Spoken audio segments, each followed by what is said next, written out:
Last night at LCYouth, we had Common Ground, and our friend Nate Phipps from Flint Hills Bible Church brought a word, and he entitled it All In. He's preaching out of Colossians chapter 1, verses 28 and 29. And his big idea was this, that a life lived for Jesus is a life all in for Jesus. And he challenged us to take a look at our lives and make sure that we are fully committed to following Christ and what that means. And he said that there are 3 goals for living this sort of life. And the first one is make Jesus the focus of your life. What am I pointing at in my life? How is it directed? Is it directed at Jesus? And he encouraged us to look at the beginning of verse 28 to see that it's about Jesus. We're supposed to live for Jesus.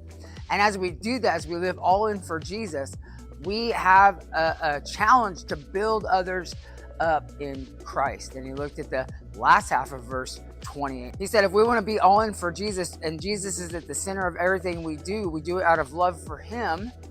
And part of that is building others up. He gave an example of someone that builds people up is like a pipeline, not a puddle.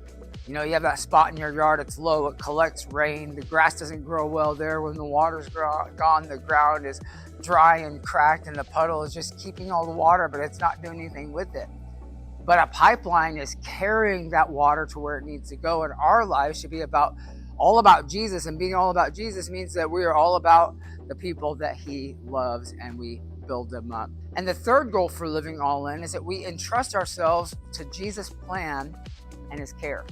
And we don't know what that plan is, and that care may not be what we think we need at the time, but we have to, by faith, trust that Jesus knows us. He knows what's best for us, and he's going to take care of us. And so when we live dependent upon ourselves, we get tired, we get weary, we get worn out. But when we're living all in for Jesus and we experience that fatigue, that delay, we feel that pressure, in that moment we're called to go to Jesus, and in him we find strength. In him we find joy. In him we find renewal. And so we have to ask ourselves, if I look at my life, am I all in? Are you all in for Jesus? Is he not just an extra side to your life? Is he what your life is pointed towards? I pray that he is. Have a great week, and I'll try to be on time next time.